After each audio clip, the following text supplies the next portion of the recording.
sound.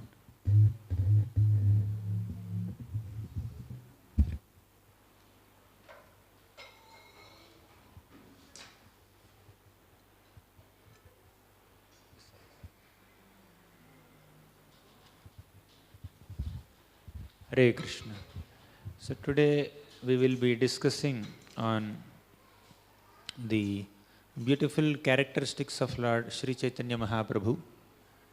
Lord Chaitanya Mahaprabhu is the most munificent incarnation of Krishna who has appeared on this planet just about 5 centuries back to give us something which is most precious and most required for all the living beings, that is Krishna Prema. Okay, so let's discuss this. Do you want to do something here? You are done? Should I continue?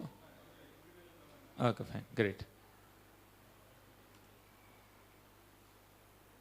Oh, I'm unable to see the.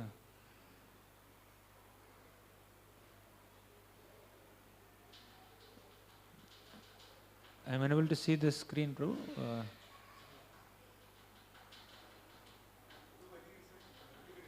Huh?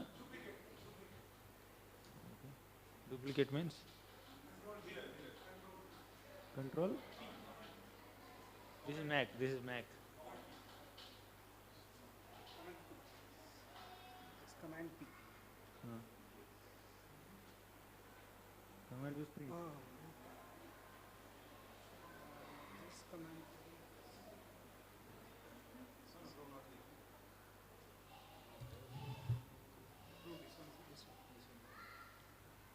Do na, please do.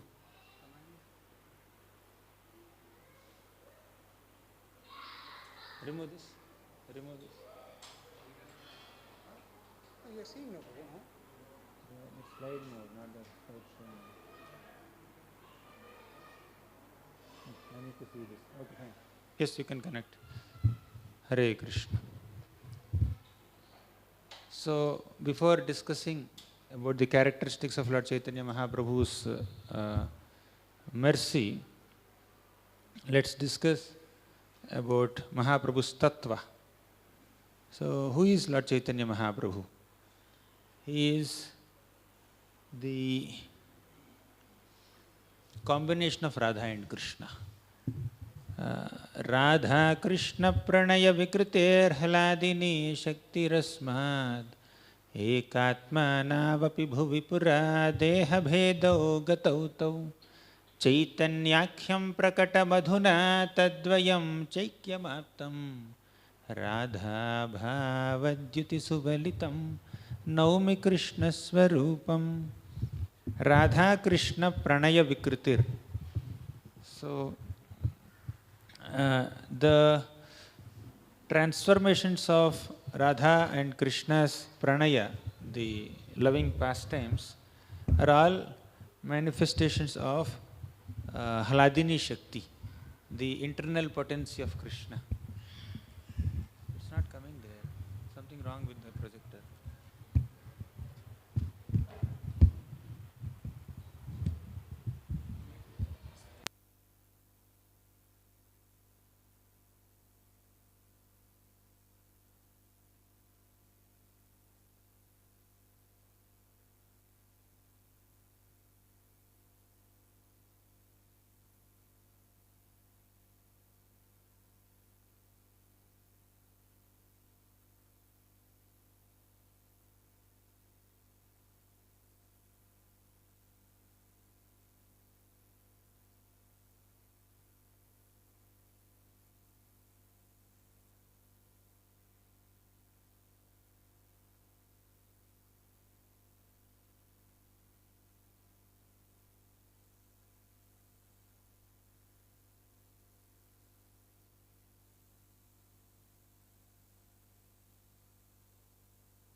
Hare Krishna.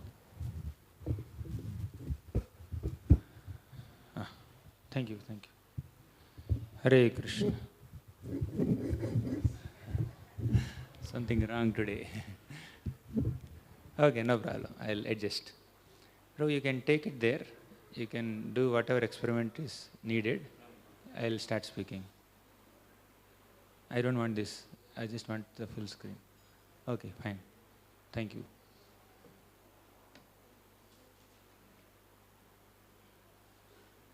You see Radharani? Okay.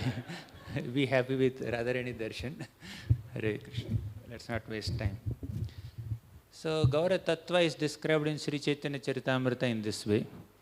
Radha Krishna Pranaya Vikruter Haladini Shakti Rasmad Ekatma Navapi Bhuvi Pura Deha Bhedo Gatau Tau Chaitanyakhyam Prakata Madhuna Tadvayam Chaikyamaptam Radha Bhavadyuti Subalitam Naumi Krishna Swarupam.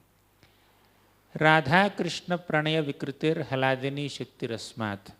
All the pastimes of Srimati Radharani and Lord Krishna are manifested by Krishna's spiritual potency, okay, which is called Haladini Shakti.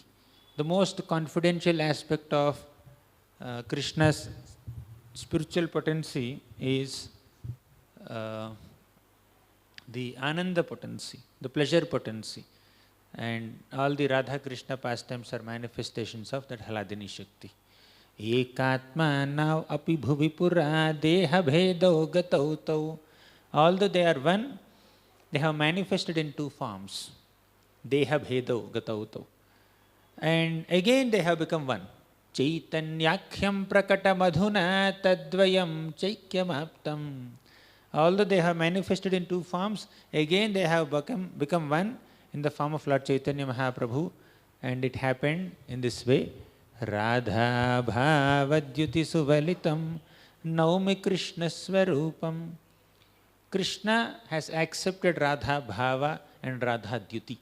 He accepted the complexion of Srimati Radharani, and he also accepted the emotion of Radharani and manifested himself as Lord Chaitanya Mahaprabhu. Why is it so?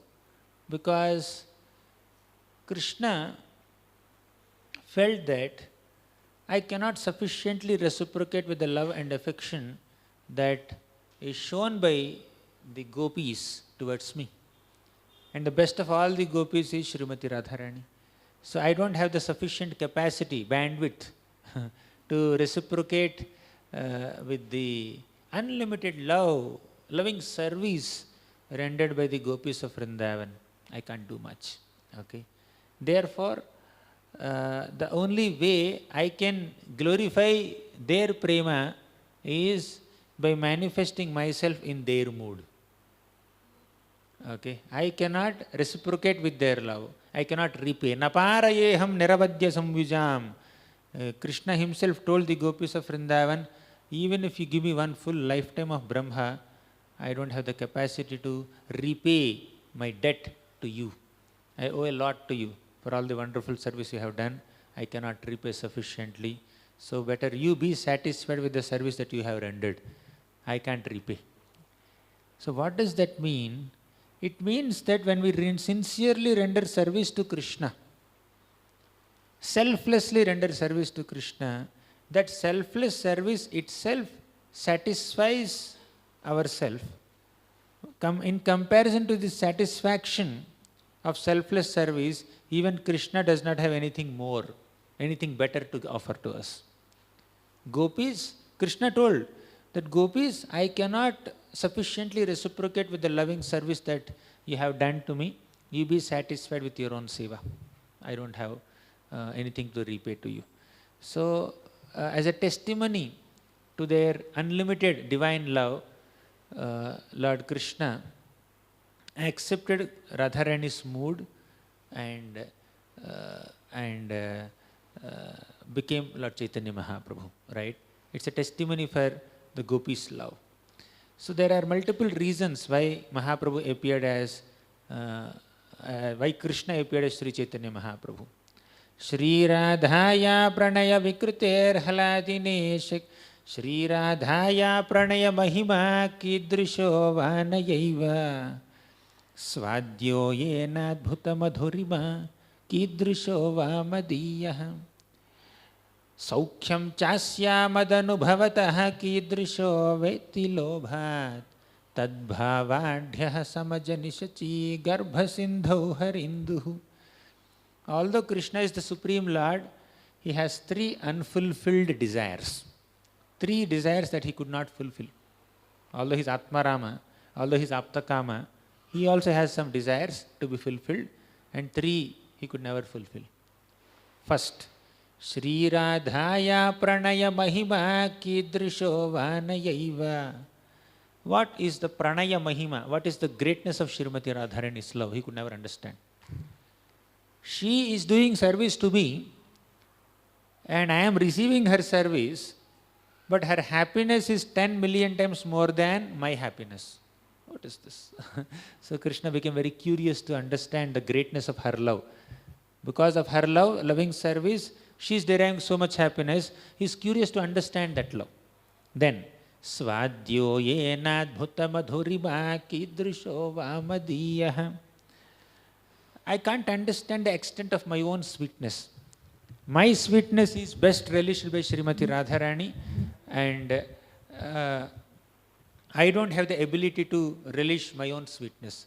Sugar or rasgulla or gulab jamun cannot understand its own taste. Only someone who is eating can understand its taste, right? So similarly, Krishna cannot understand the extent of his own sweetness. Only his devotees understand his sweetness. And amongst all the devotees of Krishna, Srimati Radharani is the topmost, foremost. So she understands, she experiences Krishna's sweetness to the maximum possible degree. And Krishna is very curious to understand the extent of Radharani's love, first reason. Second, the extent of his own sweetness. Got it? Two reasons. Third reason is, when Radharani is looking at me, when Radharani is rendering service to me, when Radharani is seeing me, hearing me, or doing whatever pastimes with me, what is her happiness? I want to experience her happiness. So Krishna wanted to experience the happiness of Radharani. So these are the three unfulfilled desires. First is, he wanted to understand the greatness of Radha's love. Second is, he wants to understand the extent of his own sweetness. Third is, he wants to personally experience the happiness that Radharani is experiencing in Krishna's service. Second reason is, why Rasmalai is so sweet, tasty. Third is, one who is eating Rasmalai becomes happy, right? What is that happiness? I want to experience it. Right? That's the difference between second and third. They seem little similar. So these are the reasons why Krishna chose to appear as Sri Chaitanya Mahaprabhu.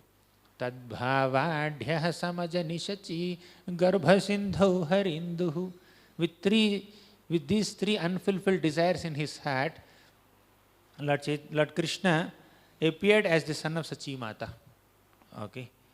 Sachi Mata's Garbha is compared to an ocean, and Sri Chaitanya Mahaprabhu is compared to the moon that took birth from the ocean, Harinduhu. Okay. So these are the reasons why Mahaprabhu appeared. And these are internal reasons, confidential reasons, but there are some reasons that we can relate with. You know what are they? Krishna wants to appear as a devotee of Krishna and teach us how to perform devotional service to Krishna. So he adopted the mode of a devotee to teach us bhakti, Krishna bhakti. He wants to establish the yoga dharma of Harinam Sankirtan. And he also wants to offer Krishna prema to all of us in the mood of Vrajavasis. Chiradadattam nijagupta vittam svaprema namamritamatyudaraham apamaram yo vitatara gauraham Krishno janebhyastamaham prapadye. Chirad adattam, Krishna thought, after Krishna appeared on this planet and performed his leelas for more than a century, Krishna went back to the spiritual world, and there he thought, I have not given Krishna Prema to people of the planet Earth for a long time. So I need to give. Chiradadattam nijagutavittam. I have not given this most secret, confidential and valuable treasure to people of the material world. I need to give that. What is that? Swaprema namamritamatyudaraha. Swaprema namamritam. Krishna wanted to offer Krishna Prema through Krishna Nama. So by chanting Krishna Nama, we get Krishna Prema. Swaprema namamritamatyudaraha. Ati udaraha. Krishna in the form of Chaitanya Mahaprabhu is extremely benevolent. A devotee is more merciful than Krishna. You agree? Devotee is more merciful than Krishna. Krishna is very powerful. Devotee is very merciful. When that very powerful Krishna adopts the mood of a devotee, you can imagine how much merciful he is. Devotee is merciful, not all powerful. Devotee is more merciful. Krishna is all powerful. So all powerful Krishna adopted the mood of a devotee and became most merciful. Mahavadanyaya. So therefore the extent of mercy that Lord Chaitanya Mahaprabhu can provide to all of us is unimaginable. Thank you, Prabhu. Hare Krishna. So I can sit straight sometimes. So, and whom is he giving this benediction to? Swaprema namamritamatyudaraha apamaramyo vitatara gauraha. He is giving to most pamara, fallen people also. He is not discriminating. Okay, mercy is available only to Brahmanas, only to Kshatriyas, only to rich people, only to Indians, only to Americans. He is not discriminating. Without any such partiality or discrimination, the Lord is distributing Krishna Prema and Krishna Nama to everybody. Right? Apamaramyo vitatara gauraha Krishno janebhya tamaham prapadye. Let us offer obeisances unto him. Let us take shelter of the Lord. Adbhuta dayalu chaitanya adbhuta vadanya aichha dayalu data loke nahi suni anya. Adbhuta Chaitanya. Lord Chaitanya Mahaprabhu is extremely wonderful. Adbhuta Vadanya, he is most benevolent. His benevolence is very wonderful. Aiche Dayalu Data Loke Nahi Suni Anya. We have not heard of anyone who is so merciful like him. It's working now. Thank you very much. Simple mic, simple projector. Sarva Bhave Bhajaloka Chaitanya Charana. Yaha haite paiba Krishna prema amrita dhana. Therefore, everyone should take shelter of the lotus feet of Chaitanya Mahaprabhu. Right? So by doing so, we will attain the treasure of Krishna Prema. Fine? There is a beautiful shloka written by Prabodhananda Saraswati in the Sri Chaitanya Chandramrita. Very sweet shloka. Prema namadbhutarthaha shravanapathagatah kasya namna mahimnah ko veta kasya vrinda vipinamaha madhurishu praveshah ko va janati radham paramarasa chamatkara madhurya simam ekas chaitanya chandraha Paramakarunaya Sarmavamishka Chakara. So this shloka describes how fortunate we are in getting access to the grace of Sri Chaitanya Mahaprabhu. Prema namadbhutarthaha shravana pathagataha kasya namna mahimnaha. Prema nama adbhutarthaha. Adbhuta arthaha. Artha means the purpose of life. Prema pumartho mahan. Okay, the real purpose or goal of life is prema, Krishna Prema. How will we understand that Krishna Prema is the goal of life without Mahaprabhu? It is only by the grace of Lord Sri Chaitanya Mahaprabhu that we understood that our goal of life, goal of human life is to attain Krishna Prema. So there is an artha for this human life. We need to make our human life sarthaka. Sarthaka means meaningful, purposeful, useful, right?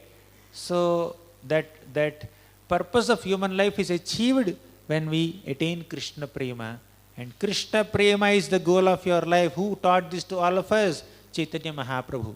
Prema namadbhutarthaha Shravana patagataha kasya namahimnaha. And that prema is attained through nama. So Mahaprabhu said, attaining Krishna Prema is the goal of your life. And you can attain Krishna Prema through Krishna Nama. And he personally chanted Krishna Nama and induced all of us to chant Krishna Nama and enabled all of us to attain Krishna Prema. Who could have done this if Mahaprabhu has not come? Yadi Gaurna Haito. Next. Ko veta kasya vrinda vana vipina maha madhurishu praveshaha. Ko veta. Who will understand? Veta means to understand. Who will understand Vrindavana Vipina Mahamadhurishu Praveshaha? Who will understand and who will enter into the great sweetness of Vrindavan's pastimes of Krishna? Do we get entrance into Vrindavan without Mahaprabhu's grace? Do we get to understand Vraja Leelas without Mahaprabhu's grace? Mahaprabhu has been longing to reach Vrindavan, to visit Vrindavan since the day he took sannyas, since the moment he took sannyas. But for various reasons, because of the interventions of his own devotees, he could not visit Vrindavan for a long time. Okay, but somehow, after some years, Mahaprabhu entered Vrindavan. There he could not find Radhakund, he could not find Shyamkund, he could not find so many holy places, pastime places of Krishna.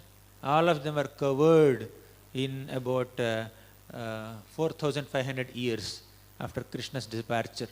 So Mahaprabhu personally excavated, he identified where is Radhakund, where is Shyamkund. And he also appointed Rupa Goswami and Sanatana Goswami, go to Vrindavan, make Vrindavan as your headquarters and start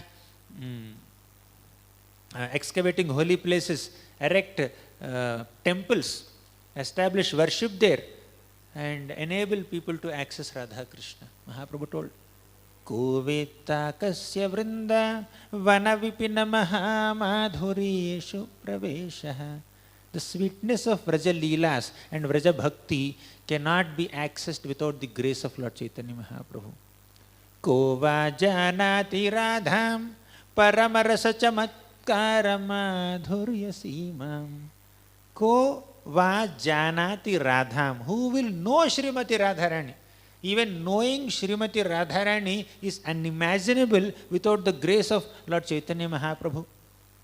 Krishna appeared as Mahaprabhu in the mood of Radha and introduced how glorious Radharani is. The greatest of all the devotees of Krishna is Srimati Radharani. And we will understand, we will appreciate Srimati Radharani's devotion, and we will know that whatever little devotion we have for Krishna is only a minute fragmental part of Srimati Radharani's devotion for Krishna. Our Krishna Prema is a part and parcel, is an amsha of Radharani's Krishna Prema. We will understand it only by Mahaprabhu's grace. Ko va janati radham paramarasa chamatkara madhurya simam. Paramarasa chamatkara madhurya simam. Srimati Radharani is the limit of that highest rasa for Krishna. Paramarasa means the topmost rasa of all rasas is Shringara rasa, Madhurya rasa.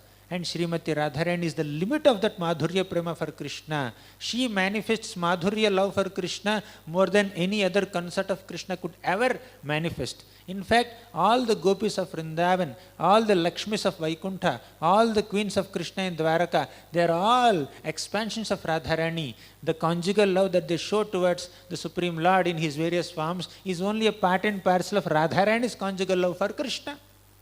Ko va janati radham paramarasa chamatkaram madhurya simam. That Madhurya Sima is Srimati Radharani. We can understand it only by Mahaprabhu's grace. Ekas Chaitanya Chandraha Paramakarunaya Sarvamavischakara. Only, one and only Chaitanya Mahaprabhu, Chaitanya Chandra, who has done this Avishkar of Krishna Nama, Krishna Prema, Radha Prema, Vraja Prema, all these access we got only by Mahaprabhu's grace. We will never know the greatness of Krishna Nama, Krishna Prema, Vrindavan and Radharani without Mahaprabhu. So this is Mahaprabhu's grace. And these are the highest points, highest spiritual secrets. But Mahaprabhu is just giving to lowest people also. That is his grace. So today, we will discuss 10 aspects of Lord Chaitanya Mahaprabhu's mercy based on a shloka by Swarupa Damodar Goswami in the Madhya Leela of Chaitanya Charitamrita. Are you able to follow? Is it getting too technical? No, right? So, Sri Chaitanya Sama Ara Kripalu Vadanya. You can also recite, you can see it, right? Bhaktavatsala na dekhi trijagate anyam. Kaviraj Goswami writes in Chaitanya Charitamrita, Sri Chaitanya Samara Kripalu Vadanya. There is no one like Chaitanya Mahaprabhu who can manifest such a degree of compassion. Kripalu, compassionate person, merciful person. Vadanya, very benevolent person. Bhakta Vatsala, very affectionate towards all his devotees. Na dheki trijagate anya. We have not seen anyone as merciful as him. Okay. So, let us see, based on this shloka, 10 characteristics of Lord Chaitanya Mahaprabhu's mercy. Helodhunita khedaya vishadaya pronmila damodaya. Recite.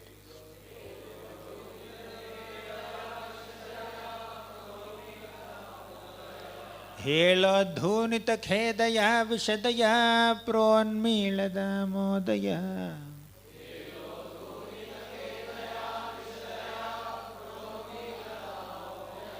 Shamyak Shastra Vivadaya Rasadaya Chittarpiton Madaya.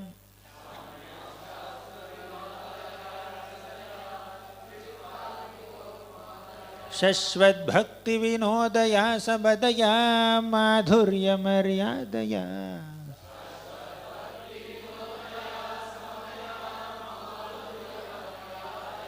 Sri Chaitanya Daya Nidhe Tavadaya Bhuyada Mandodaya.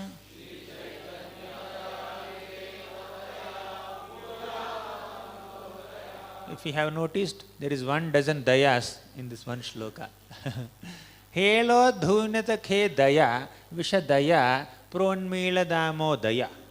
Shamyak shastra vivadaya rasadaya chittarpitonmadaya. Shashvat Bhakti Vinodaya Samadaya Madhurya Maryadaya. Sri Chaitanya Dayanidhe Tava Daya Bhuyadamando Daya. Okay. So 12 dayas. And this one shloka describes 10 aspects of Lord Chaitanya Mahaprabhu's mercy. So let's see the 10 aspects one by one. You would like to hear stories or tattva? I will leave it to you. I can just summarize these 10 aspects and discuss some stories that demonstrate Mahaprabhu's mercy, or we can just go speak lot of several nectar shlokas and focus only on the qualities of Mahaprabhu without getting into so many stories, pastimes. What do you want? Pastimes. Okay, fine. Let's discuss pastimes also. First. So, Helo Dhunita Khedaya means Mahaprabhu's mercy. First characteristic of Mahaprabhu's mercy is it drives away lamentation. Okay? Mahaprabhu's mercy drives away all miseries. Second, Vishadaya, Mahaprabhu's mercy purifies everything, purifies the contaminated hearts of people. Third, Pronmila Damodaya, Mahaprabhu's mercy awakens transcendental bliss, right? Amodaya. Fourth, Shamyak Shastra Vivadaya. There are so many disagreements in the Shastric statements. Some Shastric statements say that we and God are equal, means qualitatively. And some say there is no difference between some Shastric statements say there is no difference between the Lord and his energies, Some statements say there is difference between the Lord and his energies. These are called Bheda Vakyas, these are called Abheda Vakyas. Mahaprabhu reconciled both. Yes, Bheda Vakyas are correct, Abheda Vakyas are also correct. There is oneness between the Lord and his energies, that is called Advaita.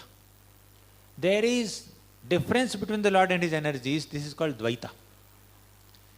If a person takes all the Bheda Vakyas literally and ignores all the Abheda Vakyas, then one gets into Dvaitavad. If one takes Abheda Vakyas literally and considers Bheda Vakyas figuratively, one will get into Advaita. But Mahaprabhu says both are correct. This is also correct, that is also correct. The Lord is the supremely energetic person and we are his energies. Right? Without energies, there is no meaning to the energetic person. Right? Without energetic person, there is no existence for the energy. Right? Thus energy and energetic are together. So therefore there is oneness. At the same time, energetic person is doing so many activities, well, the energy is functioning in a certain way. So there is difference also. Any ambiguity? Add the word achintya. Okay, if there is an ambiguity, add the word achintya. Achintya bheda abheda tattva. Okay, so Lord and we are one qualitatively, different quantitatively. Right? If there is anything ambiguous, add the word achintya, inconceivable. Inconceivably one and different. So Mahaprabhu reconciled the disagreements of Shastric statements and established the achintya bheda bheda tattva. Fifth, rasadaya, the Lord distributes mellow, rasas.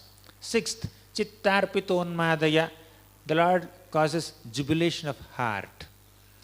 Then seventh, shashvat bhakti vinodaya, the Lord always inspires devotional service. Right? He always inspires bhakti in the hearts of his devotees. Eighth, samadaya, accompanied by the joy, just like Krishna said in Bhagavad Gita, Susukham kartum avyayam. Bhakti is very joyfully performed. Even children can perform bhakti. Old people can perform bhakti. Anybody from any nation, any background can perform bhakti joyfully. So he awakens that accompanied joy of bhakti. He inspires bhakti and he also bestows joy of bhakti. Ninth, madhurya maryadaya. He also glorifies the limit of madhurya rasa. We already discussed, right, some time back. Kova janati radham paramarasa chamatkara madhurya simam. Krishna establishes, Mahaprabhu establishes Srimati Radharani as the Sima of Madhurya Prema. So, Madhurya Maryadaya. He glorifies the limit of Madhurya Rasa. 10th, he is Amandodaya. He awakens all good fortune. These are the 10 characteristics of Lord Chaitanya Mahaprabhu's mercy. So, generally I go one by one, quoting relevant shlokas for each of these items. But because you wanted past names, I'll discuss some past names in which these items are, these 10 characteristics of Mahaprabhu's mercy are highlighted nicely. Let's take one past time. First characteristic, Helo Dhunita Khedaya. So there is this shloka by Sarabhau Bhattacharya. Satatam janata bhavata paharam paramartha parayana lokagatim Navalehakaram jagatapaharam pranamami shachi sutta gauravaram. Satatam janata bhavatapaharam. Mahaprabhu is constantly endeavoring to destroy all the bhavatapas, the material miseries of all conditioned souls. Paramartha parayana loka gatim. And he is the gati. He is the goal of those who are actually aspiring to attain the real paramartha. What is paramartha? We just discussed some time back. Artha, what is the supreme artha of life? Prema, prema pumartho mabhan. That is parama artha of life. Panchama purushartha. So Mahaprabhu is inspiring us to embrace that paramartha. Right? Navalehakaram Jagatapaharam Pranamami Shachi Sutta Gauravaram. So Mahaprabhu is extremely benevolent, and he burns the fever of material existence by invoking bhakti in us, and specifically he teaches Srimad Bhagavatam. One of the 7 characteristics of Srimad Bhagavatam, as highlighted by that shloka, Dharma Projita Kaitavottara Paramo shloka, is Tapatrayon Moolanam. Bhagavatam is known to destroy all the tapatrayas, right? So, Mahaprabhu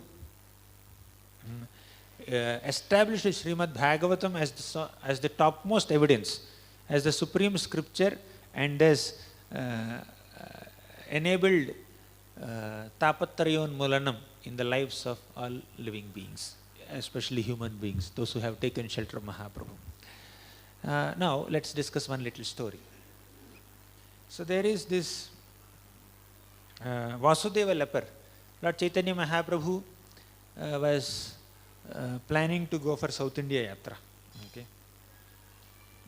Once, Lord Chaitanya Mahaprabhu, after settling down in our Jagannath Puri, he planned to go for South India Yatra. He called all his devotees. He needs permission, right? Although he is Sarva Swatantra, although he is supremely independent, he depends on the permission, Anumati, okay, blessings of his devotees. Without his Anumati, without their blessings and permission, Mahaprabhu would not even go for Yatra also. Yatra requires permission. So, Mahaprabhu called all his devotees. Nityananda, Jagadananda, Damodara, Mukunda. Very close associates. He said, my dear devotees, I can give up my life, but I cannot give up my friendship with any of you. You are my heart and soul. Because you have done those activities, those favors that friends are supposed to do, I am very obliged to you. What did they do? Mahaprabhu clarified. You have brought me all the way to Jagannath Puri and showed me Jagannath. So whoever brings anyone closer to Jagannath Ji is the dearest friend. We may have so many friends, they must have done so many favors to us, but the real favor, the supreme favor that one can receive from anyone is bringing ourselves closer to Krishna. Whoever brings us closer to Krishna, whoever inspires devotion within us, whoever gives darshan of Jagannath is the dearest friend for all of us. Friendship can begin in various ways. We may have friendly relationships with some people for different reasons. We are both are coming from Karnataka only. We both studied in the same school. We both have the same mother tongue. We both like gulab jamun. Okay, or I like gulab jamun, you don't like gulab jamun.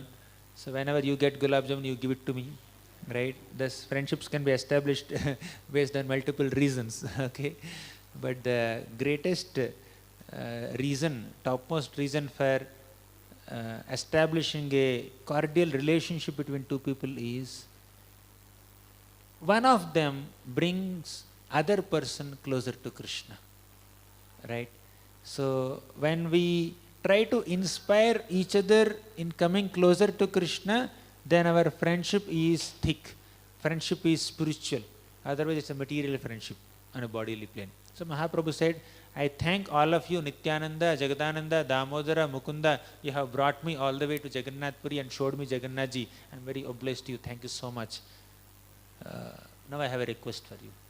I am begging you to give me permission to go for South India Yatra. And all the devotees said, yes, fine, let's go for Yatra.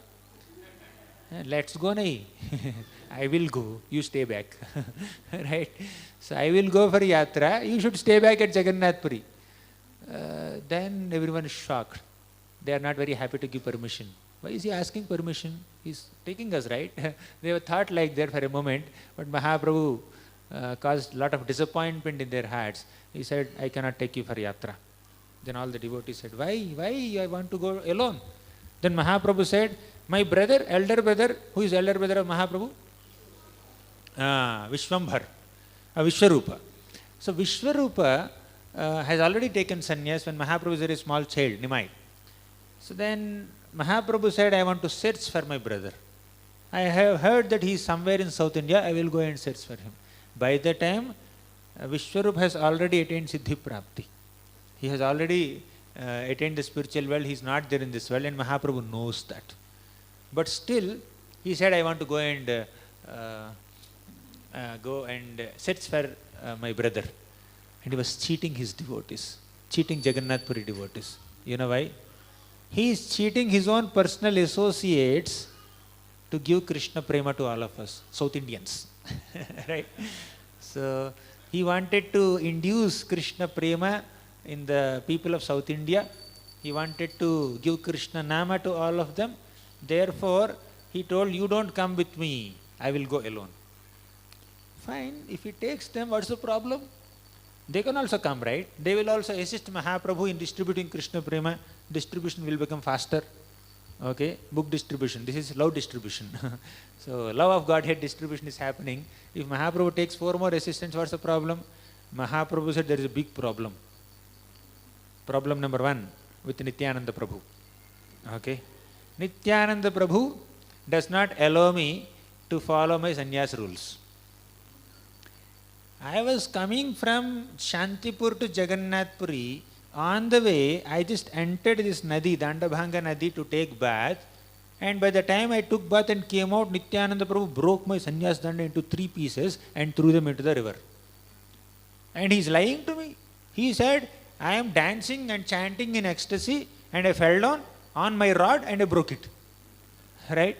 So he has broken my sannyas danda, which is my only property. And how can I take him? I cannot take him. On top of it, after taking this, taking sannyas, I immediately wanted to go to Vrindavan. But Nityananda Prabhu intervened. And he diverted me to Shantipur. Right? Mahaprabhu, as soon as he took sannyas, he was in great ecstasy. He was chanting that shloka. What was that? Avanti Brahmana shloka. Etam sa asthaya paratmanishta adhyasitam purvatamair maharshibhir aham tarishyami durantaparam tamo mukundangrinisheva yaiva. He was chanting this shloka. I will chant the holy names of Krishna, I will take shelter of Lord Mukunda's lotus feet, and I will cross over this material existence. I am Paratmanishta, I am totally dedicated to Mukunda Seva only. And he was chanting like this, and in ecstasy, he was not recognizing whether he is going left or right or east or west or north or south. He is just moving like that. And Nityananda Prabhu intervened. He planned. Mahaprabhu is going to Vrindavan now. He is in ecstasy anyways. Good time for me to cheat him. So I will divert him to Shantipur. He was closely observing. Then Mahaprabhu moved ahead and he saw some small cowhead boys. He told them, chant Krishna, chant Hari, chant Govinda. Then all these boys started chanting, Krishna, Krishna, Krishna, Krishna. Okay. Then Mahaprabhu felt successful. When we chant Krishna's names, Mahaprabhu feels that I have become successful. Just like some children are there, sometimes they don't eat food, right? They say, no, we will not eat. And parents want them to eat. Okay? They have to push them, eat this, eat just one idli, take a half idli. But the child is saying, no, I don't want. Something is there in the mind of the child. But somehow or the other, mother makes the child take 1 or 2 idlis and feed the medicine. Then she feels successful. I am successful now. Right? I have accomplished this great task of feeding this fellow 2 idlis. Otherwise, he is not even eating only. Mothers have some experience, right? Right? I have seen many mothers like that. So, just like parents feel so successful in making their children eat, in making their children learn 2 plus 2 equal to 4, in making their kids write A, B, C, D.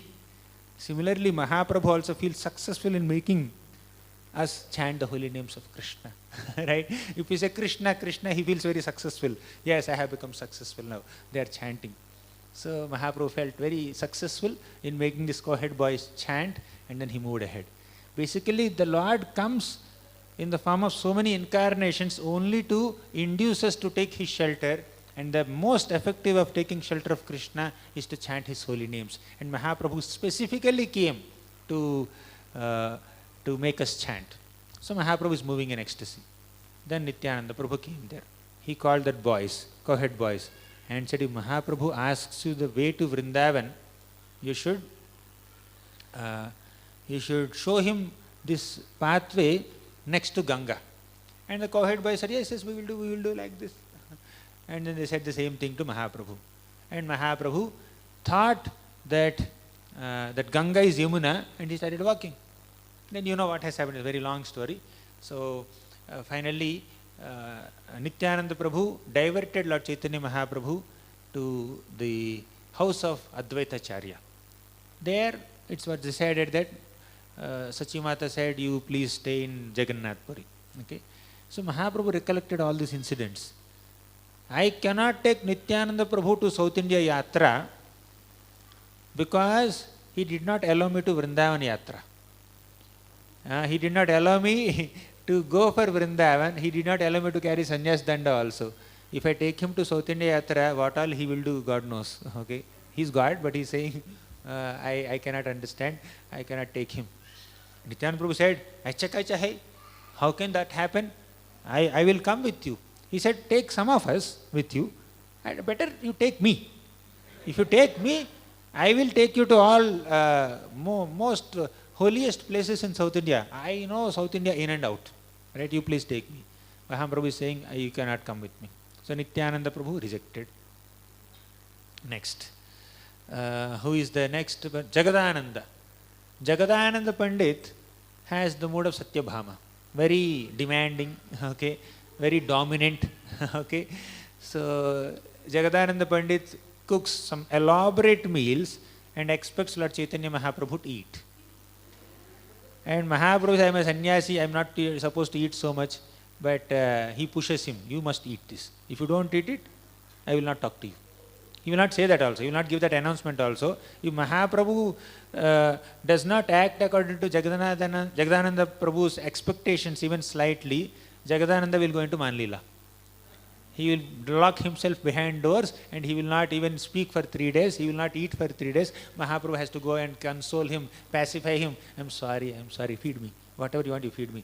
And Jagadananda Pandit will not even look at Mahaprabhu, only to make him speak. Mahaprabhu says, I am very hungry.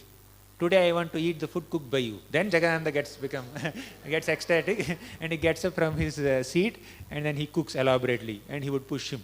Mahaprabhu says, I cannot eat. No, you have to eat. So out of fear of Jagadananda, Mahaprabhu would eat more than what he can eat generally. So this is Jagadananda Pandit's style. If I take him for a preaching yatra tour, what all leelas he will do, I can't understand. So better he stays back. Jagadananda rejected. Accepted at heart, rejected only for yatra. Right? So Nityananda, Jagadananda are gone. Damodara. So Mahaprabhu says, Damodara Pandit is too strict. He's a brahmachari, I am a sannyasi. Right? He is supposed to be subordinate to me. But he takes a stick in his hand and he disciplines me as if I don't know any social etiquette only, as if I don't know any rules and regulations of sannyas only. He keeps on correcting me. He is always correcting me. You are not supposed to do this. You are not supposed to do this. You are supposed to do this. He disciplines me. If the Janta in South India sees that this sannyasi is constantly being disciplined by this brahmachari, who is sannyasi, who is brahmachari, they will get confused. Right? So I cannot take him. So he is rejected. Then what about Mukunda? Mukunda is not strict like Damodar Pandit. Mukunda is not very aggressive and oppressive or dominant like Jagadananda Pandit. You can take him.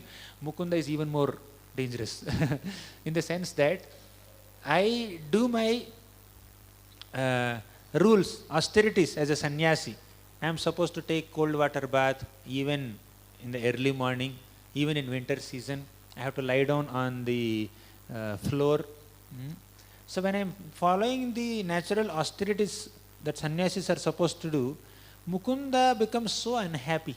He is so unhappy at heart. Seeing his unhappiness, I will become doubly unhappy. Right? So I cannot tolerate his unhappiness. I will not take him also. Like that, Mahaprabhu is rejecting all the prominent associates, and he is saying, I will go alone for yatra. The reason why Mahaprabhu is doing this is that all the intimate associates of Lord Chaitanya Mahaprabhu wants him to be comfortable, to enjoy. When he is following the rules and regulations of sannyasis, they feel so pained at heart. Oh, Mahaprabhu is sitting on the floor, he should sit on a throne. Mahaprabhu is sleeping on floor, he should sleep on a nice bed. So, seeing the austerities, sannyas austerities of Mahaprabhu, his devotees will become very pained at heart. Seeing their pain, Mahaprabhu is more pained. So, let me avoid their pain, let me avoid my pain also. Let me do my preaching work. So, in intimacy, this love and affection will take precedence. But in public, social etiquettes must take precedence. So, intimacy and love that compromise on social etiquettes and disciplined behavior are not very favorable for preaching. Although we share intimate relationship with our own close devotees, but we need to be more sober and gentle when we go in the eyes of public. They may misinterpret in different ways. So I will not be able to follow my sannyas ashram rules when I have these intimate associates with me. They love me, I understand that, but Mahaprabhu is cheating them, and he told them that I want to search for my brother. All the brother is not there. So Mahaprabhu is apparently cheating them and finding faults with them so that he can preach Krishna Nam and Krishna Prem to all of us. This is Mahavadanyaya. Naturally, anyone would love to be in a place where he is loved. When we are receiving love, affection, prem from some people, we naturally would love to be in their company. But Mahaprabhu is taking himself out of that loving company of intimate devotees who are his eternal companions to show mercy to all of us. Same thing Krishna also did. Krishna is not so excited to orchestrate Kurukshetra war as much as he is excited to have loving exchanges with Vrajavasis and Dwarkavasis.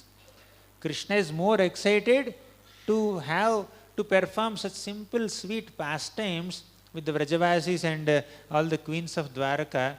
He is not that excited to orchestrate Kurukshetra war, but Krishna is doing it as a duty. Paritranaya sadhunam vinashaya cha dushkrutam dharma samsthapanarthaya. It is my duty. So Krishna is dutifully doing this also. Similarly, sometimes we may not be very excited to do some service, but if it is our responsibility, we should take it up. So anyways, Mahaprabhu, out of compassion towards all the people of South India, Mahaprabhu cheated his own devotees, tolerated separation from his own devotees, and he came for South India Yatra.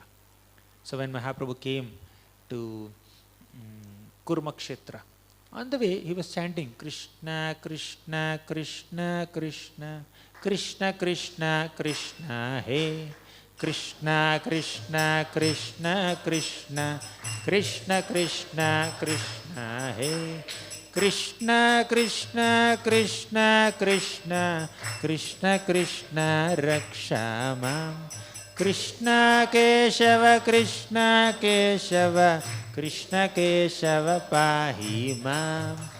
Rama Raghava, Rama Raghava, Rama Raghava, Raksha Mam. Rama Raghava, Rama Raghava, Rama Raghava, Pahi Mam. In this way, Mahaprabhu is chanting and dancing in great ecstasy and traveling in South India Yatra. He would embrace one devotee and induce that devotee with Krishna Prema and make him chant Krishna Nama, and he will move ahead.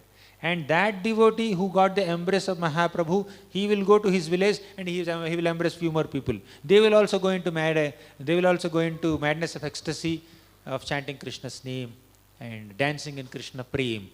So this is how Mahaprabhu transformed so many such devotees in his travels. Eventually he came to Kurmakshetra. He met a Brahmana in that Kurmakshetra. And that Brahmana invited Lord Chaitanya Mahaprabhu, can you please come to my home? Mahaprabhu said, okay, fine, I'll come to your home. So this Kurma Brahmana told Mahaprabhu that today you have come to my home and all my ancestors have become successful, all my home and family and my treasure house, whatever I have, everything has become very fortunate and auspicious by your entrance. Your divine lotus feet are worshipped and praised even by great devatas like Brahma and Shiva, and those divine lotus feet have entered my home today. There is no end to my great fortune today. So thank you so much for coming here. So, but I have one request for you. I cannot stay at home. Okay, I am very much tormented and bothered by the material miseries here. So I cannot handle this bhavataranga. So you please take me with you, allow me to travel with you. Then Lord Chaitanya Mahaprabhu said, no, you cannot travel with me. And never say like that. Stay home. Stay at home, chant Krishna's names and preach Krishna consciousness to everyone. Then you will never be affected by bhavataranga. So Mahaprabhu did not attempt to make everyone sannyasis. So although he is attempting to travel with Mahaprabhu, Mahaprabhu said, you should chant the holy names of Krishna and you should try to spread the holy names of Krishna. And you chant and you read Gita and Bhagavatam. So if you do so, then the bhavataranga will not affect you. Yara dekhe tarakaha Krishna upadesh. You start speaking about Krishna with whomever you meet. So in this way, Lord Chaitanya Mahaprabhu inspired Kurma Brahmana and he proceeded on his South India Yatra. Then there is one devotee named leper, Vasudeva. He is a Brahmana, but he had some leprosy. So he felt that I must immediately go to Kurma Brahmana's house and see Lord Chaitanya Mahaprabhu. With great eagerness, with great enthusiasm, he ran towards Lord Kurma Brahmana's house. Then by this time already Mahaprabhu left. Then this Vasudeva leper was lamenting. Mahaprabhu changed his yatra itinerary and he came back to Kurma Brahmana's house and saw this Vasudeva leper. No one had sent a text message to Lord Chaitanya Mahaprabhu. Right, one Brahmana is waiting for you at Kurma Brahmana's house. You please come and see him if possible. Nobody had sent. Mahaprabhu at heart, he knows who is lamenting for him, who is longing to see him. So he has come back. And Mahaprabhu embraced the leprosy affected body of Kurma Brahmana and with great compassion he relieved him from all that leprosy. Although his body was filled with blood and pus and all the contamination, Mahaprabhu had absolutely no hesitation to touch his body. This is Mahavadanya. This is Mahaprabhu's mercy. Even when the child is affected by some disease, mother does not hesitate to touch the child, approach the child, even hug the child. That is her overwhelming love for the child. Mahaprabhu also, with that mercy, with that affection, bhakta vatsalyata, parental affection, he embraced Kurma Brahmana. So this is the nature of Lord Chaitanya Mahaprabhu's mercy. And as soon as Mahaprabhu touched his body, all his leprosy is gone. Therefore Mahaprabhu is called Vasudevamrita Prada. Okay, means one who bestowed mercy upon Vasudeva leper. Now Prataparudra Maharaj, you know him, right?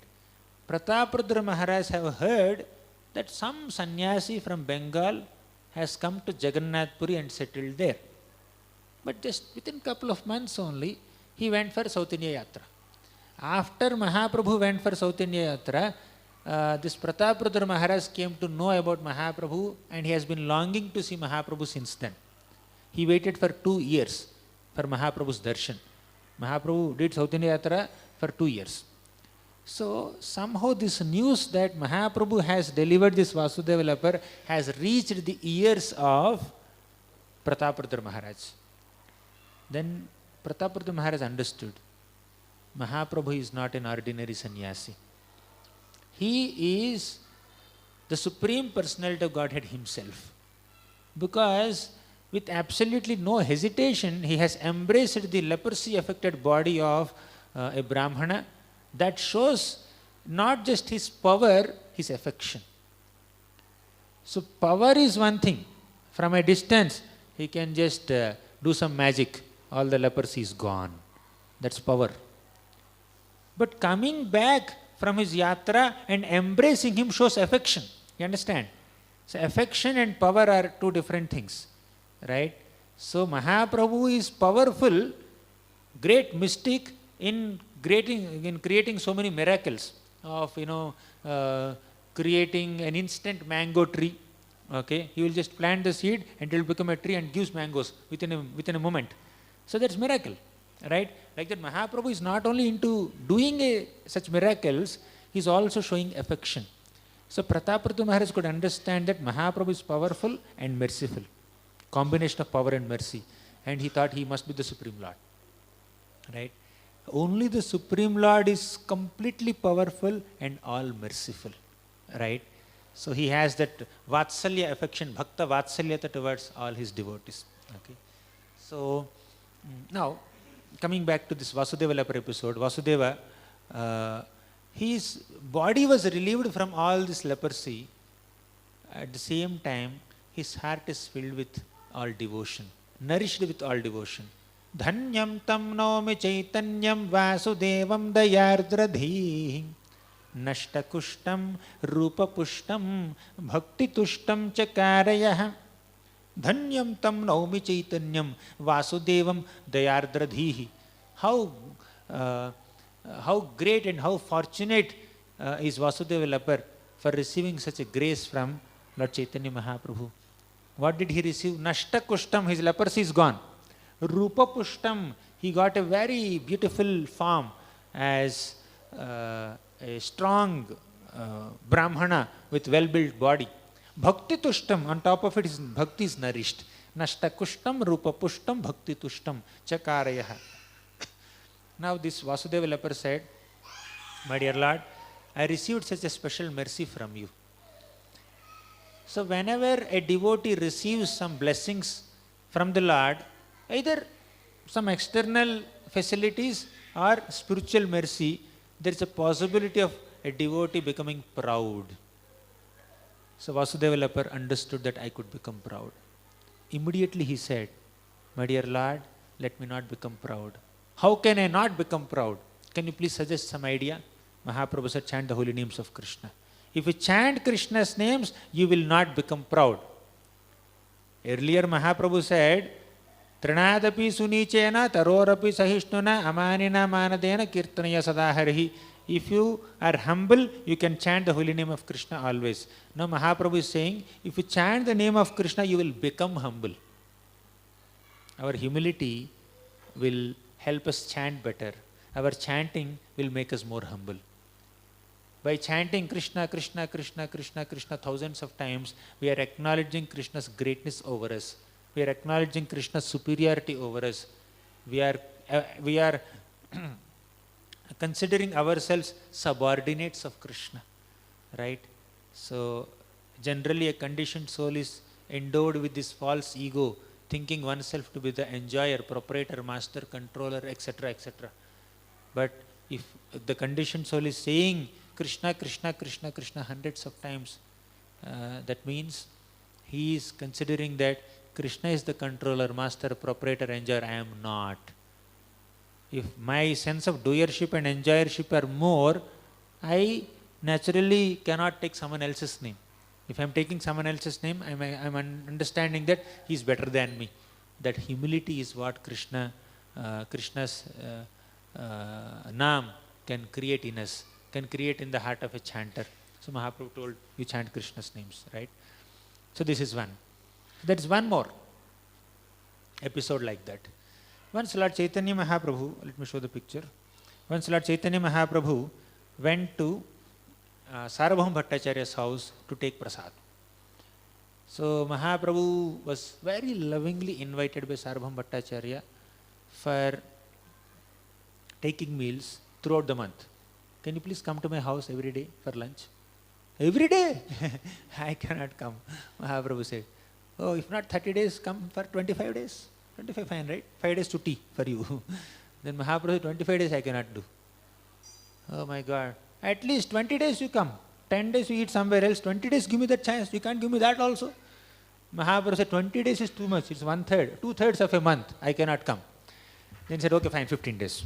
Then all negotiations brought the figure to 5 days in a month. Okay.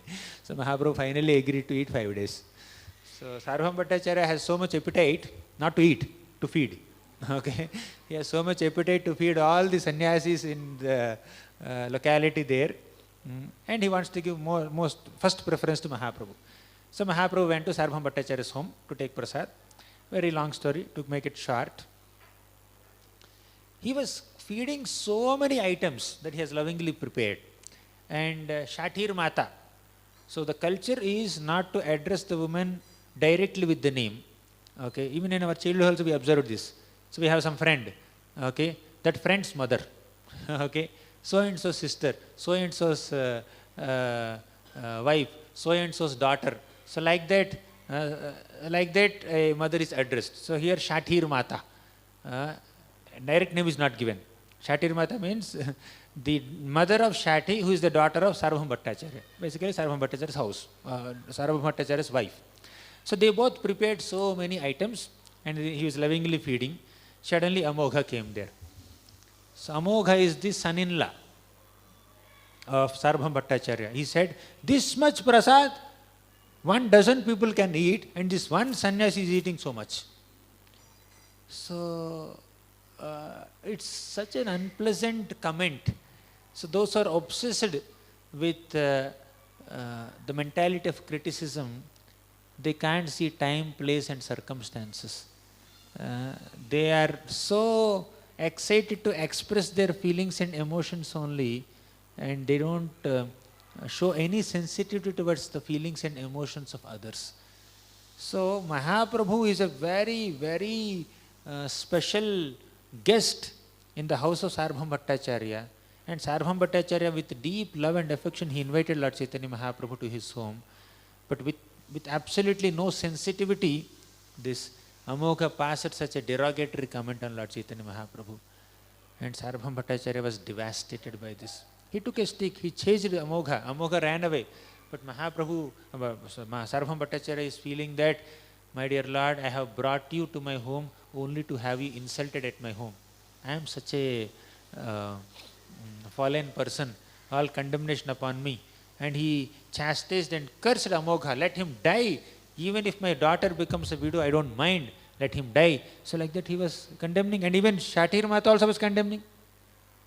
So Mahaprabhu said, no, whatever Amogha said is perfect. A sannyasi is not supposed to eat too much. So Mahaprabhu is only seeing the positive aspect of it. So Dhruva Maharaj, he went to sit on mother's lap, father's lap. Then Suruchi said, you cannot sit because you are not my son. If you want to sit, you worship the Supreme Lord Vishnu, and if he gives you some boon, you take your next birth in my womb, then you can sit on the father's lap. So like that she harshly spoke many things, and Dhruva Maharaj was crying and went to his mother. And you know what Mother Suniti said? Whatever Suruchi said was correct only. Whatever desire you have, you should worship Vishnu. That's what she said, right? That's correct. So she ignored all the blasphemous and harsh statements of Suruchi and took only the positive statement there. What is that? Worship the Supreme Lord. Similarly, Mahaprabhu ignored all the bad, poor mentality of Amogha and took only that one line. Yes, Amogha said we should not eat so much, otherwise we will not be able to control senses. Right? Vacho vegam, manasaha krodha vegam, jihva vegam, udaropastha vegam. That's very much in line with Upadeshamrita. But Upadeshamrita is not there in the mind of Amogha. Amogha's mind is filled with some kind of naughty and offensive thoughts. Right? Insensitive thoughts. But Mahaprabhu took something positive there also. Then to keep the long story concise, Sarvabhauma Bhattacharya was lamenting, and eventually, just in short time, Amogha got cholera. Then Gopinath Acharya went and informed Lord Chaitanya Mahaprabhu, Amogha is suffering from cholera. Then Lord Chaitanya Mahaprabhu went to Amogha and said one thing.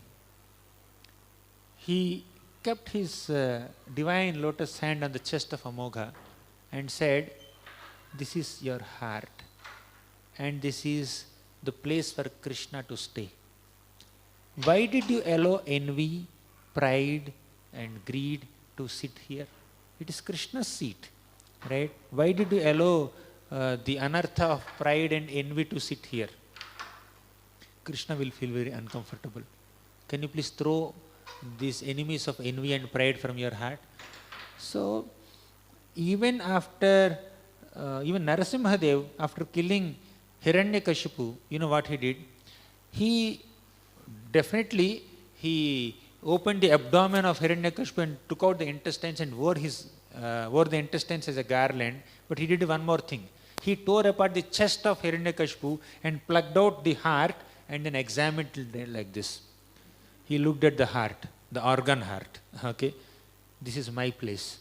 Why did this fellow enter? Why did this fellow allow envy, pride, lust and greed to sit here? And then he threw the heart, went and sat on the throne. Okay, so this heart is a place for Krishna's pastimes, place for Krishna to sit. When a special guest comes to your home, you offer that guest a nice seat, sofa. Okay, he sat there. Then Mr. Envy came. Okay, and you told your guest, can you just move like this? Envy wants to sit here. So you made the envy sit there. Then Mr. Pride came. Same seat. Okay, sit here also. Then Mr. Lust came. Okay, can you tell that guest, please make some space. Okay, so like that you allow all six anarthas to sit on the same seat. Krishna will get up and go away. Right? So we cannot have the same one heart for Krishna and anarthas also. Therefore, if we consciously clean our hearts, Krishna will protect us, right? So yesterday, I was having some interaction with children at Narasimha Giridhari temple. There is a small girl, 8-year-old girl. Okay, one girl asked a question, Prabhu, why should we chant Hare Krishna Mahamantra? Then this 8-year-old girl said, Shambhavi, she raised her hand and said, I will answer the question. Yes, you answer. Then she said, our heart is very dirty. Okay, when we chant the holy names, our heart will become clean. This understanding even an 8-year-old kid also has by Prabhupada's grace, by Mahaprabhu's grace. You see, our heart is dirty with all these anarthas, envy, pride, greed, etc. So that heart will be cleansed if we chant the holy name of Krishna. Coming back to Amogha story, Mahaprabhu told, this heart is place for Krishna to sit. Why did you allow envy and pride to sit there? Throw them out. Then Mahaprabhu with his divine hand, he cured the cholera of Amogha, and he said, even a dog in the house of Sarvabhauma Bhattacharya is an object of my affection. What to speak of his son-in-law? This is how graceful and grateful Mahaprabhu is towards his devotees. How merciful Mahaprabhu is towards his devotees. So Mahaprabhu bestowed his divine mercy upon Amogha, and the real mercy upon Amogha was not just relief from cholera, but making him ecstatic in Krishna Prema. So Amogha started slapping his cheeks, and the cheeks were swollen, they became very reddish. And Gopinath Acharya caught his hands. Please don't feel like that. Don't slap yourself. So mistakes are very common, but an honest person realizes the mistake, admits the mistake, regrets for the mistake, tries not to repeat the mistake, and remembers the mistake. But arrogant people, they don't admit the mistake. They don't rectify the mistake, they justify the mistake. Amogha, although he did a mistake, he was honest enough to admit it and rectify it and try not to repeat it. And he realized, and Mahaprabhu showed mercy. So in this way, Mahaprabhu is showing so many examples by his own personal behavior, how a Vaishnava should behave, and he was merciful upon Vasudeva Lapar and Amogha and many such people.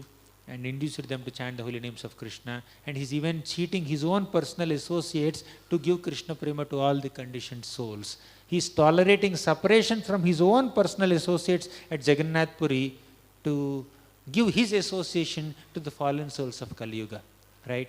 So this is how merciful Mahaprabhu is. There are unlimited glories of Lord Chaitanya Mahaprabhu. We cannot discuss all of them, but today I will just discuss one shloka as a conclusion. The greatest mercy that Mahaprabhu has bestowed upon all of us is to give us a chance to chant Krishna Nama, right? So therefore we will discuss one shloka only on Krishna Nama. Yeah, this shloka we will discuss. Vishnurnamayva pumsaha Shamalamapharat punyamutpadayaccha Brahmadisthana bhogat Viratimatha guroh Shripadadvandva bhaktim Tattvajnanam cha Vishnor Ihamriti janana bhranti bijam cha dagdva Sampurnananda bodhe Mahati cha purusham sthapayitva nivrittam. So he said, Vishnor namaiva pumsaha shamalamapharat punyam utpadayaccha. By chanting the names of the Supreme Lord, our sins will be removed and piety will be established. And this piety is not the material piety that takes us to Svargaloka and gives us some material prosperity. This is not material piety, this is spiritual piety that brings us closer to Krishna. Piety is also two types. Srinvatam swakataha Krishna punya shravana kirtanaha. By shravana and kirtana you will not get ordinary punya. That is spiritual punya. This punya and that punya are different. Okay, we are not doing shravana kirtana for ordinary punya, for material prosperity or entrance into heaven. Vishnur namaiva pumsam shamalamapharat punyamutpadayaccha. We get the real punya by chanting Vishnu Nama. Brahmadisthana bhogat Viratimata guroh Shripadadvandva bhaktim. Virakti or virati. Rati means attraction. Virati means lack of attraction. Right? So by chanting the name of Krishna, we will get virati. We will get detachment even to the topmost position in the material world, which is Brahmadisthana bhogat. The bhoga, the enjoyment available in the sthana of Brahma also is rejected by a devotee as if it is a blade of grass. Okay? That power, that strength of detachment comes only by chanting Krishna's names. Right? Not only that, we get Guru Bhakti. Guroho Shripadadvandva Bhaktim. If you want Guru Bhakti, chant Harinam. Harinam will give us Guru Bhakti and Virakti towards material enjoyment. Tattvajnanam cha Vishnor Ihamriti janana bhranti bijam cha dagdva. Tattvajnana. We will also get knowledge by chanting Krishna's names. Right?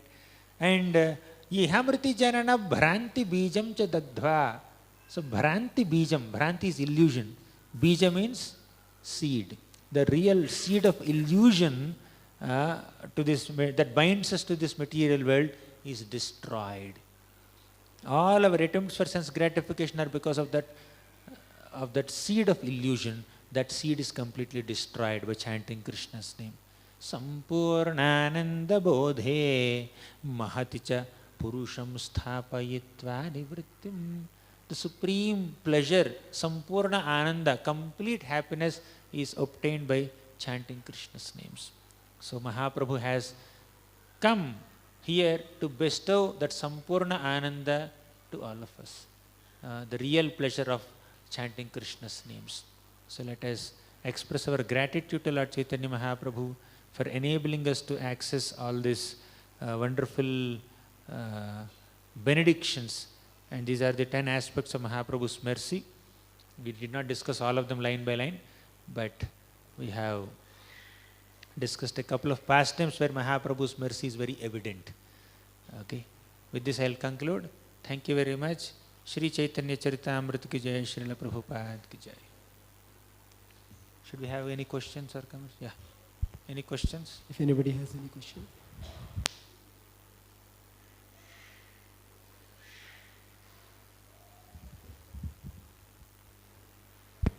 Hare Krishna Guruji. Thank you for the wonderful class on Chaitanya Leela. So, we know that Lord Chaitanya did 2 years of South India Yatra and prominent pastimes are mentioned. So, 2 years means he must have spent 2 Chaturmasas in South India. So, one Chaturmas is in Srirangam, which is elaborately described with many pastimes. But there should be another one which is not known. Any idea about that? Because 4 months somewhere. You answered the question, not known. I don't know. Yeah. Where is the Chaturmas? Yeah. I'm not sure. Any other question? Comment? Reflections? Prabhuji, you were explaining Chaitanya Mahaprabhu's pastime with Amogha, how he was reciprocating with Amogha even though he was actually blaspheming. But at times we see that when Chaitanya Mahaprabhu was so affectionate or forgiving towards Amogha, others could have a feeling that, oh, how merciful, how humble Chaitanya Mahaprabhu is. But it also develops more enmity towards Amogha, because it crushes the heart of the devotees. That, oh, he is so, evil-minded towards Chaitanya Mahaprabhu, but Chaitanya Mahaprabhu is so humble towards him. So it kind of creates more enmity towards Amogha in others. Correct. So it need not create enmity towards him. Basically, there are several characters in Srimad Bhagavatam, Chaitanya Charitamrita and our scriptures. These personalities are demonstrating certain activities and certain nature which is not very pleasant. So we should learn what not to do from their activities without disrespecting them, without hating them, without envying them. Okay. So Amogha did a mistake. The lesson for us is we should not do such mistakes. The conclusion is not we should hate Amogha. We should not behave like Amogha. That should be the conclusion. So we should not envy Amogha. That's the point. So although Amogha commented on Lord Chaitanya Mahaprabhu, which is definitely a great offense, but later he was transformed. By Mahaprabhu's grace, he was transformed into a great lover of Krishna. A great critic became a great admirer of Lord Chaitanya Mahaprabhu. So there may be haunting past in the life of several devotees, but we should focus on the promising future, not the haunting past. So although somebody is very sinful at one point of time, by the Lord's grace, by the devotee's grace, one can give up all sins and be established in good character. So we should focus on that more than the past. If at all we are discussing the past, that's only with the intention of not doing the same mistakes that they have done, but not to demean them or disrespect them or envying them. Okay. But it's good. We are disapproving such mentality, such offensive mentality. That's good. We have to disapprove that. But we don't have to hate him. Hate the sin, not the sinner. Okay. Thank you very much. Any other question or comment? Yes.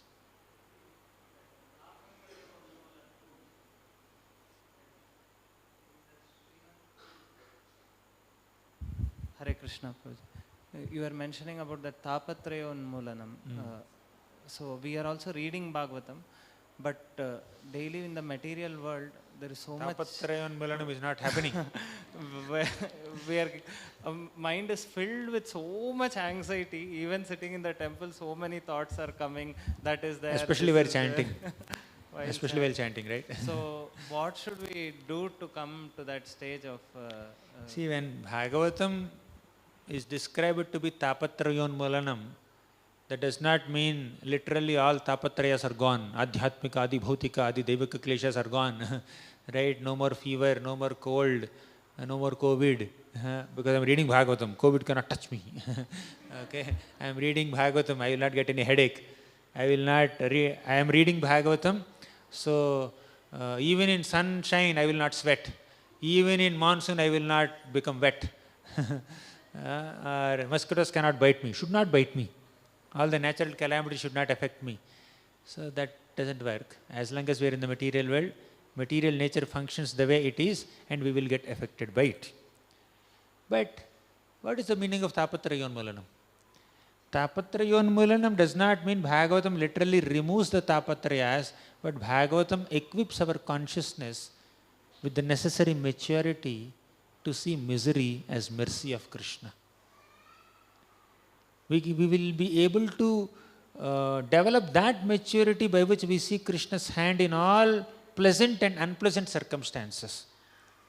Prabhupada says that if there is some good that has happened in one's life, we may acknowledge Krishna's grace. If something unpleasant is happening in our life, it's very difficult to take it as Krishna's mercy. Prabhupada says it is difficult to see it as God sent, but it is also God sent for our purification. So Bhagavatam gives us that perspective, right? Bhagavatam refines our intellect. Bhagavatam purifies our consciousness, by which we can see mercy also in misery. Bhagavatam is filled with the stories of so many devotees. Right in the first canto you see Kunti Maharani suffering, Uttara suffering, Draupadi suffering, Pandava suffering. Parikshit Maharaj cursed to die within 7 days. And you move ahead. Chitraketu Maharaj was cursed to become a demon. Okay. And who else? Indradyumna Maharaj was cursed to become an elephant. Right? So many devotees, although they are very sincere at heart, they are exalted devotees, they underwent so many difficulties. Narada Muni in his past life was the son of a maid servant, and he went to the level of prema in the association of Bhaktivedantas. 5-year-old child. His mother died suddenly. So reversals are very, very common in the lives of even great devotees. Right? So when we are reading the stories of all these pure devotees, that will equip us with the maturity not to get overwhelmed by the misery in this world. 3 types of people suffer in this world. First category, karmis, materialistic people.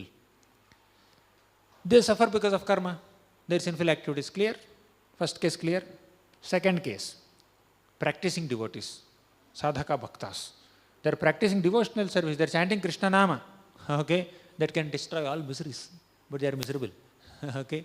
So why devotees are practicing bhakti are also experiencing suffering?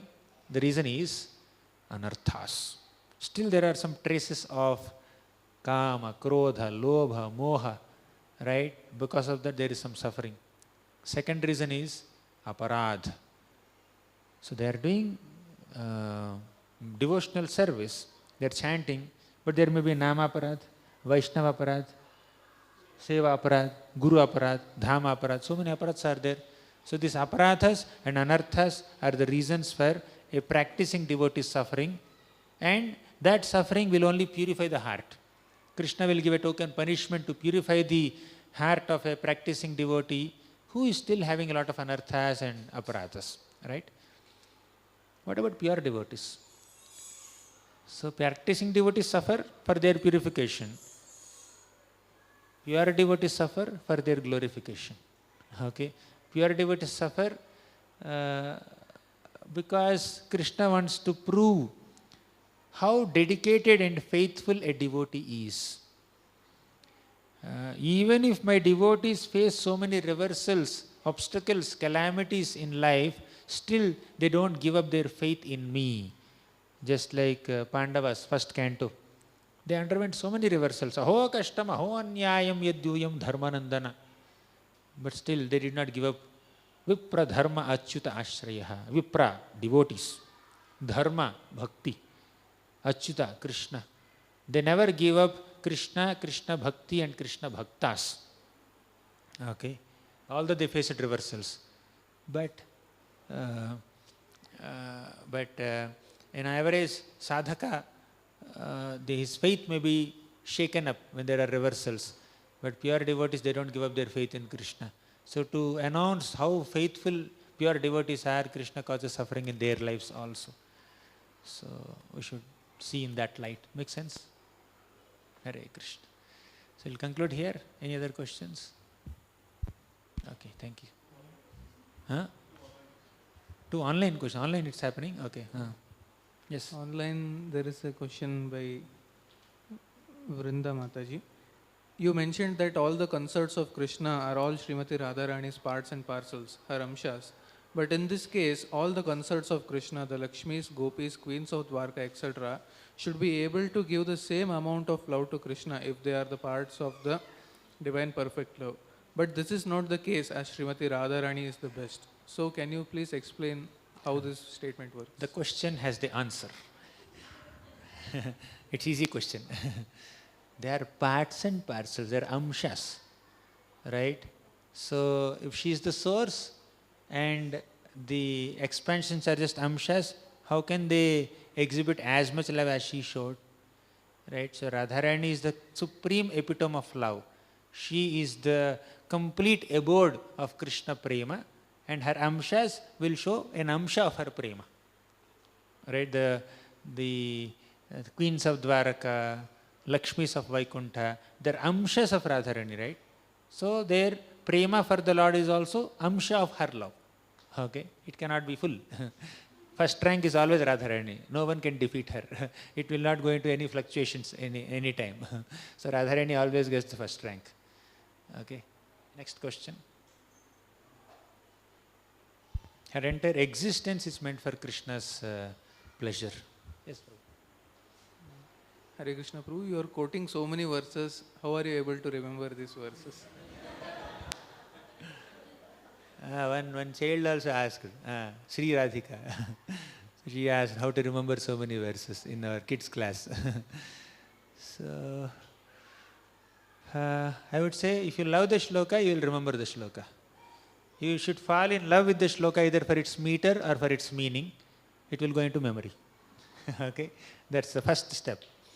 So secondly, yes, there are so many tips. We discussed at least 7 tips of how to memorize shlokas. So you can keep a habit of daily reciting a few shlokas, some 10, 12 shlokas, okay, to begin with. At the same time of the day, you keep reciting for several days, they will go into the memory. You start hearing the recitations. Prabhupada says this. You should hear the recitation of other devotees and then learn how to pronounce them, and then you chant, right? And you break the shloka into small parts, one line. Just take one line, repeatedly recite. Second line, repeatedly recite. Third line, repeatedly recite. Like that, you break that 4 slokas, 4-line sloka into individual parts and start reciting. So that makes things easy. There are many more tips. You can read the book, 4th chapter, Art of Studying and Teaching Scriptures. So we cannot share everything in one Q&A session. Okay, thank you. So thank you very much. Tomorrow we'll meet. Hare Krishna. Hare Krishna. So tomorrow morning we'll have Sri Ram Katha, and then evening